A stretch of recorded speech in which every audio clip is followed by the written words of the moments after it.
네, 반갑습니다. 드디어 제가 다시 본업으로 역사 채널로 돌아왔습니다. 역사를 보다 보고TV. 근현대사 편을 제가 찍겠다라고 약속을 했었는데, 그래서 한번 약속을 지켜보고자 다시 시작해 보도록 하겠습니다. 근데 약간 고민이 되는 게, 우리 수업 시간에 다뤘던 부분만 주제별로 우리 몇 가지 다뤘잖아요. 그래서 그 부분만 다시 복습을 할지, 아니면 근현대사 전체를 한번 할지 좀 생각 중인데, 음, 전체를 다 하기에는 제가 좀 힘에 부칠 것 같기도 하고, 양이 좀 많거든요. 거의 이제 1년 동안 하는 분량을, 어, 해볼까요? 그래서 어차피 방학도 있으니까 여러분들이 만약에 보려고 하면 방학 때 뭐 잠잠히 시간 내서 좀 보는 것도 그렇게 해서 도움이 될 수 있다면 저는 좀 만족할 것 같습니다. 일단 뭐 시작해 보도록 하겠습니다.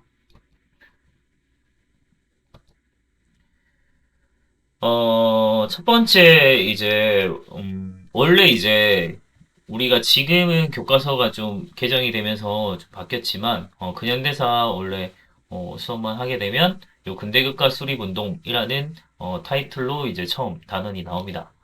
그리고 제일 처음 등장하는 인물은 바로 흥선대원군이죠.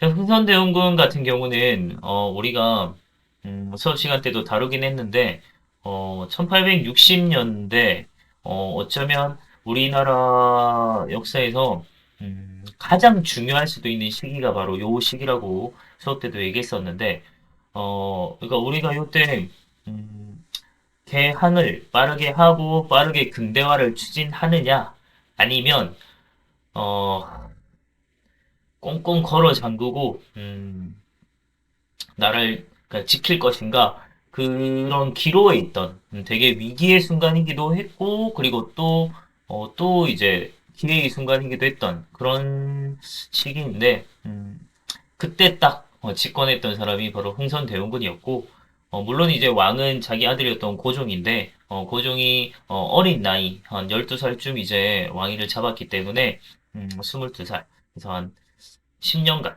이제 흥선대원군의 집권기가 나타났고 요 시기 때 이제 사실은 우리가 요 시기를 이해하기 위해서는 세도정치 시기로 다시 돌아가야 돼요. 그러니까 세도정치 시기에 정치기강 문란하고 그래서 이제 삼정의 문란으로 이어지고 그리고 농민봉기로 이어지면서 그러니까 정치, 경제, 뭐 사회, 문화적으로 뭐 신문제도 동요가 엄청나게 많이 되고 정말 엉망인 시기라고 했잖아요. 그래서 요 시기 때 흥선대원군이 집권을 해서 어떠한 개혁 정치를 했는가 그런 걸 보면서 그리고 외부적인 이제 세력들에 대해서도 국외의 여러 문제도 있었는데 그런 걸 겪으면서 이제 흥선대원군은 어떻게 대응을 했는가 이런 부분을 같이 생각을 해보면 될 것 같습니다. 뭐 아까도 설명했듯이 이제 국내는 세도 정치로 인해서 정치 기강이 굉장히 문란해진 상태였고 그리고 삼정의 문란으로 인한 농민 분기가 일어난 상황에서 흥선대원군은 제일 처음 해야 될 거는 민생을 좀 안정시키고 그리고 그러기 위해서는 자신의 이제 영향력을 발휘하기 하기 위해서는 왕권을 굉장히 강화시켜야 되는 그런 시기였고 국외적으로는 서양 세력들이 아주 침략적으로 접근해온 세력 시기입니다. 그러니까 이양선이라고 이상한 모양의 배, 뭐 이상한 서양 배라고 하는 그런 이양선들이 뭐 물론 이제 상선이지만 상인배지만 지금 대항해 시대 생각해보면 된다고 했잖아요. 원피스처럼 굉장히 무장을 다 하고 그런 세력들이 아주 침략적으로 접근해오던 시기고 우리가 이제 제일 늦긴 했는데 한중일에서 중국이 제일 먼저 이제 서양 세력에 의해서 너무나도 허무하게 이제 개항이 됐고 억지로 일본도 이제 미국에 의해서 강제로 개항을 당한 상태였죠. 그리고 이제 우리만 남은 상황에서 굉장히 좀 위협적으로 느껴진 상황이었고 또한 이제 러시아가 연해주를 획득하게 되면서 새로운 적이 등장을 하게 된 거죠. 그러니까 연해주를 획득하기 전까지는 러시아는 우리랑 직접적으로 국경을 맞댄 적이 아니었지만 연해주를 획득하게 되면서 우리랑 직접적으로 국경을 맞대게 되는 아주 이제 위협적인 세력이 또 하나 등장을 한 그런 상황이죠. 정말 조선은 좀 강대국들을 둘러싸여서 너무나도 힘든 상황이었다. 걸 좀 볼 수 있고, 그 시기에 집권을 한 게 아주 초딩, 아직 초딩, 12살 때 이제 고종이 즉위를 했고, 그러면서 그 아빠인 흥선대원군이 실권을 장악한 요 시기를 흥선대원군의 집권기다, 뭐 이렇게 얘기를 합니다. 자, 이게 이제 이양선의 모양이고요. 그리고 연해주는 이쪽입니다. 그래서 우리랑 직접적으로 좀 국경을 맞대게 되는 아주 위험한 것이죠. 자, 그래서 흥선대원군이 제일 먼저 이제 내정개혁 할 때 목표는 왕권 강화를 통해서 자신의 정치적인 영향력을 좀 확보하려고 했고, 그를 통해서 이제 여러 가지 개혁을 하려고 했는데, 국가 재정이 너무나도 엉망이었어요. 그러니까 세도 가문들이 부를 다 가져가는 그런 상황에서 국가 재정은 좀 많이 힘든 상황이었고, 그래서 국가 재정을 어떻게 확보할 것인가, 그리고 민생 안정을 어떻게 시킬 것인가, 사회를 굉장히 안정시켜야 되니까 그런 거에 대한 목표가 좀 굉장히 많았던 때입니다. 왕권 강화를 하기 위해서 세도 가문을 몰아내야겠죠? 그래서 대표적인 세도 가문이 당시에 이제 안동김 씨죠. 안동김 씨 가문을 몰아냈고, 뭐 대전 회통이라고 우리 요 수업 때도 설명했지만 뭔가 대전 나오는 거는 기본적인 대전이라고 하는 거는 법전, 경국대전을 뜻한다고 했잖아요. 그래서 영조 때 이제 속대전이 있었다면 정조 때 이제 대전 통편이 있었잖아요. 그리고 조금 더 이제 시간이 더 지나서 또 더 편찬했던 게 대전 회통입니다. 그리고 세도 가문의 가장 파행적인 정치 기구가 바로 비변사였잖아요. 그래서 비변사를 폐지시켰고, 그리고 삼정의 문란을 시정하기 위해서 호포제, 그리고 사창제, 그리고 이런 한국제를 폐지하면서 사창제를 실시했고, 이런 것들이 나타납니다. 그러니까 호포제 같은 경우를 먼저 봐야 될 것 같은데, 호포제 같은 경우는 포니까 요 군포 얘기하는 거 있죠? 군정의 문란이 굉장히 심각했잖아요. 그러니까, 포의 군역의 기준이 되는 게, 16세부터 이제 60세까지 성인 남성이니까, 집에 남자가 많으면 많을수록 부담이 너무나도 컸겠죠. 이제 그래서 기준 자체를 바꿔버린 거예요. 그러니까 원래는 이제, 나이, 성인 이제 남자라고 한다면 이제는 기준을 호라고 하는 기준으로 바꾼 겁니다. 그래서 호포제라고 해요. 그때 호는 우리 뭐 일동에 뭐 몇백 뭐 102호 뭐 이렇게 이제 집집마다 아파트에 이렇게 호 붙이잖아요. 그런 거 생각하면 돼요. 그래서 가정, 각 집집마다 이런 의미로 생각을 하면 되고 그래서 아무리 아들이 많든 이제 집이 기준이 되니까 그 집에서는 일정 부분의 이제 군포만 내면 되게 되는 그런 상황인데 그러다 보니까 그렇게 되면 실제적으로 이제 절대적인 양이 많이 줄게 되겠죠? 그래서 그걸 좀 보충하기 위해서 양반들에게도 드디어 포를 내게 합니다. 그래서 호프제의 가장 큰 특징은 바로 양반들에게도 포를 내게 했다라는 게 가장 큰 특징이에요. 그러면 한번 생각해 봅시다. 양반들 입장에서는 원래 안 내던 세금을 내는 것도 뭐 기분 나쁜데 사실 뭐 양반들한테 그 세금 내는 거는 그렇게 어려운 일은 아닙니다. 돈 많으니까. 근데 문제는 뭐가 제일 기분 나쁘냐면 어떻게 저 상놈들, 쌍것들이랑 같은 동급 대우를 하느냐 이게 가장 기분 나빠해요. 그래서 못 내겠다라고 반발이 굉장히 심하니까 흥선대원군이 머리를 씁니다. 그러면 네 이름 말고 집안에 있는 노비 이름으로 대신 내. 이제 이렇게 해서 이제 양반들에게도 포를 다 내게 했다라고 하는 게 엄청난 이제 혁신 중에 하나였고 그리고 이제 또 되게 가장 극심했던 게 바로 황곡이라고 했잖아요. 황곡. 황곡이라고 하는 게 사실은 굉장히 좋은 빈민구제 제도지만 이걸 운영하는 과정에서 이제 관리들이 장난치는 게 문제였잖아요. 그래서 그런 관리들의 부정부패를 막기 위해서 아예 국가에서 운영하는 게 아니고 사창제라고 각 이제 사적인 창고다 이렇게 생각하면 돼요. 각 마을마다 사창이라는 걸 두고 마을에서 자치적으로 운영하도록 했다라는 게 이제 사창제입니다. 그래서 호포제를 실시 전과 후를 비교해보면 착 차이가 나는 게 실시 전에는 그러니까 군포를 부담하는 납부층 양이는 전체 인구 중에 15%밖에 안 됐어요. 노비는 사람이 아니라 안 내잖아요. 그러면 양반이 49%가 다 면제가 되고 이 15%가 전체의 군포를 다 부담하게 되는 그런 아주 말도 안 되는 상황이었는데 실시 후로 후보제를 실시하게 되면서 뭐 노비는 여전히 사람이 아니기 때문에 세금을 안 냅니다. 그래서 7% 빠지지만 관리 면제층 관리 빼고 나머지 이제 양반에게는 다 납부하도록 시킨 거죠. 한 거죠. 그래서 드디어 이제 양인이라고 하는 건 사실 양반도 포함되는 개념이잖아요. 그래서 실제로 이제 양인 전체에게 이제 세금을 구포를 부담시켰다. 그래서 74%나 되는 사람들이 드디어 이제 세금을 다 내게 됐다는 거죠. 하지만 이것은 양반들의 자존심에 엄청난 스크래치였다. 라는 걸 좀 알 수 있을 거고요. 그리고 서원을 대폭 정리했습니다. 이게,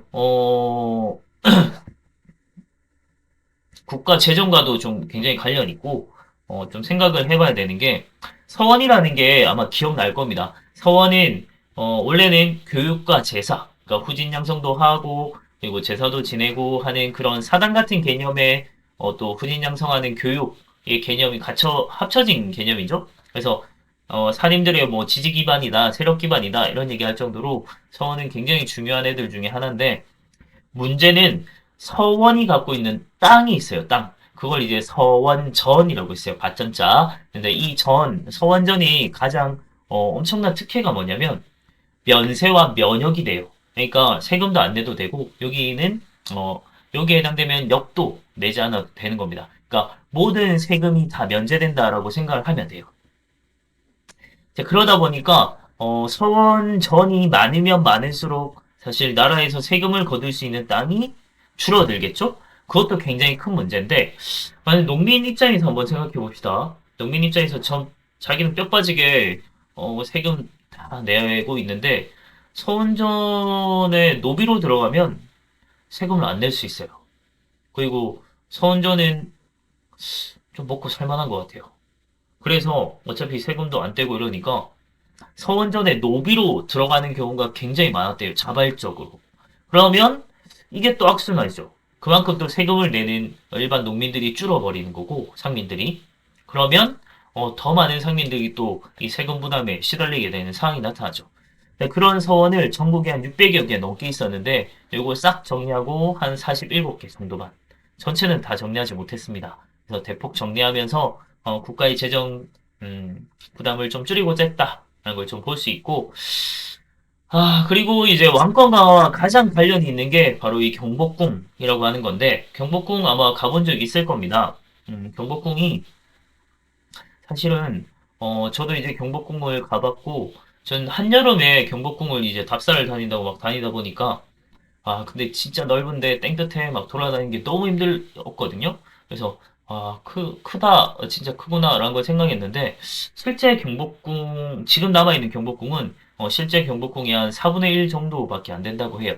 그러니까, 정말 큰 이제 왕궁인데, 이 왕궁이 사실은 외란 때 불타 없어졌거든요. 그래서 쭉 없던 채로 이제 뭐, 창덕궁, 창경궁 이런 데서 막 지내다가, 이제 다시 이제 흥선대원군 때 와서 이제 만들어진 거죠.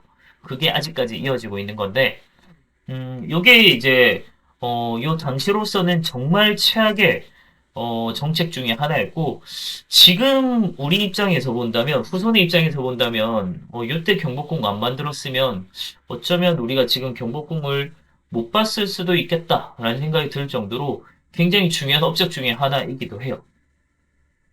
자, 이게, 경복궁이라고 하는 왕궁을 만들려면 사실 굉장히 많은 돈이 필요하겠죠?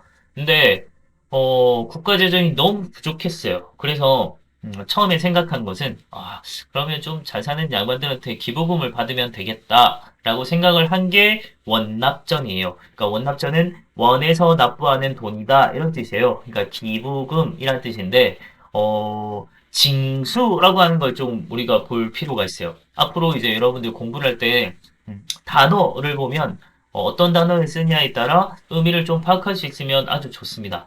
징이라고 하는 건 우리 징병, 징용 뭐 이렇게 할 때 징이라고 하는 건 강제로라는 뜻이 담겨 있거든요. 강제로.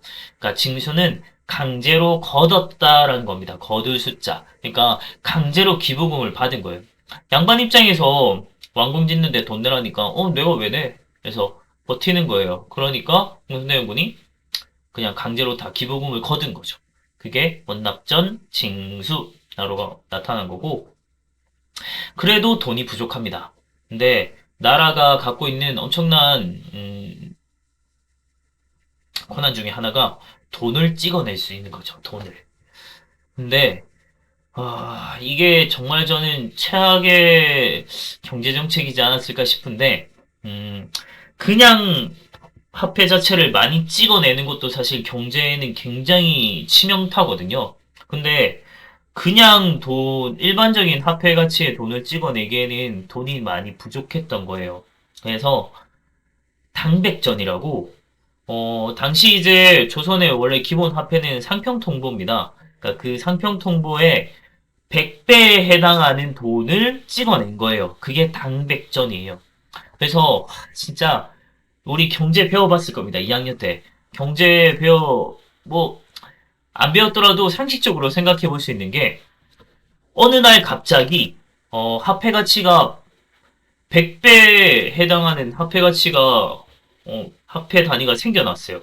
그럼 기존에 있는 화폐는 완전히, 가치가 너무 떨어져 버리겠죠? 그래서 물가가 진짜 완전 엄청나게 치솟게 돼요. 그러니까 초인플레이션이 나타나면서 백성들의 삶은 그만큼 더 힘들어졌겠죠? 거기에다가 이 경복궁을 그럼 누가 지었을까요? 결국은 공사에 많은 백성들이 동원되게 된 거죠.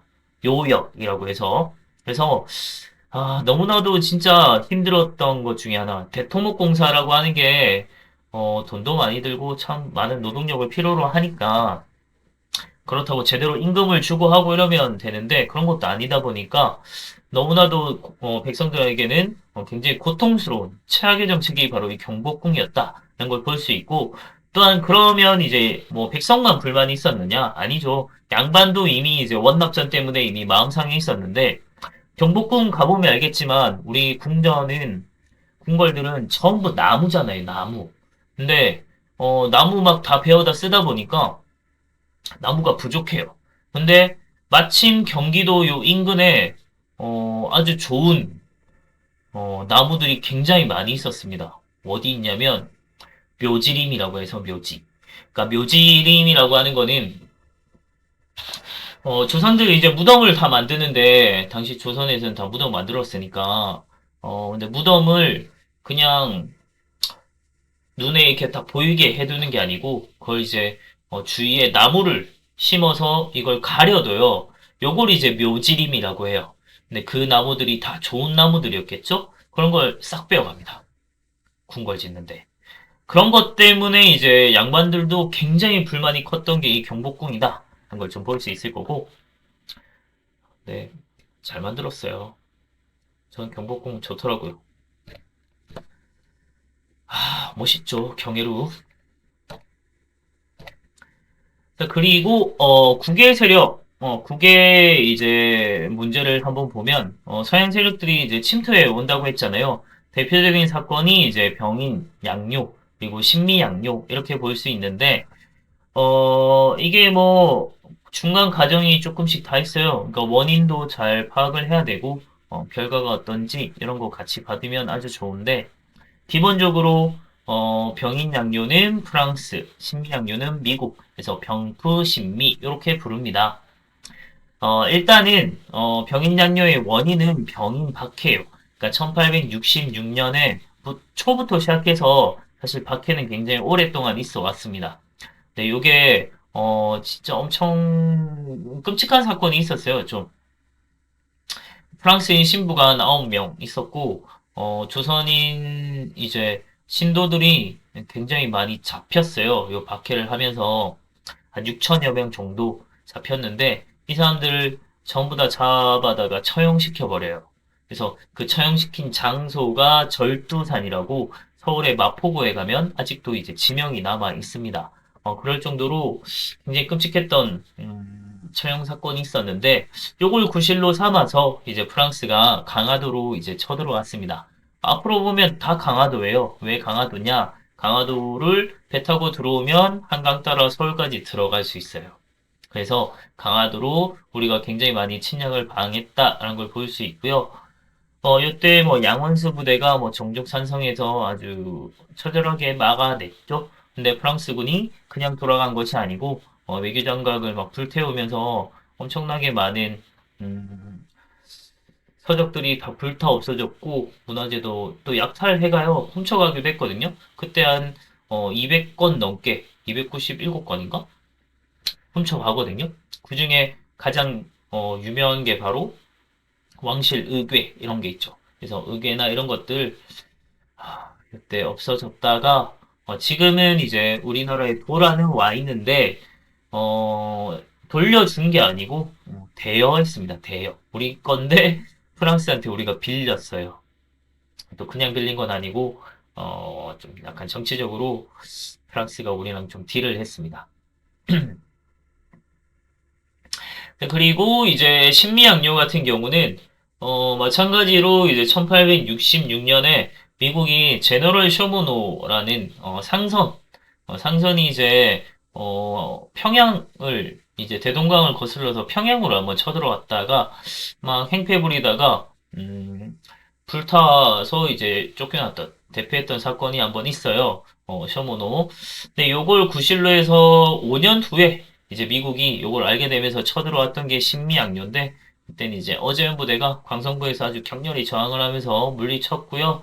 요때 이제 미국이 어제현의 이제 장군기 이런 걸 이제 훔쳐 갔죠. 그게 뭐 최근에 돌아오기도 하고 막 그랬는데 어쨌든 이런 걸 이제 거치게 되면서 흥선대원군은 굉장히 좀 서양 세력에 대해서 반감을 가지게 됩니다. 이런 것뿐만이 아니고 사실 중간중간 더 이제 사건들이 좀 있긴 했는데 대표적으로 이제 1868년에 오페르트 도굴 사건이라고 독일 상인이었던 오페르트라고 하는 놈이 있었어요.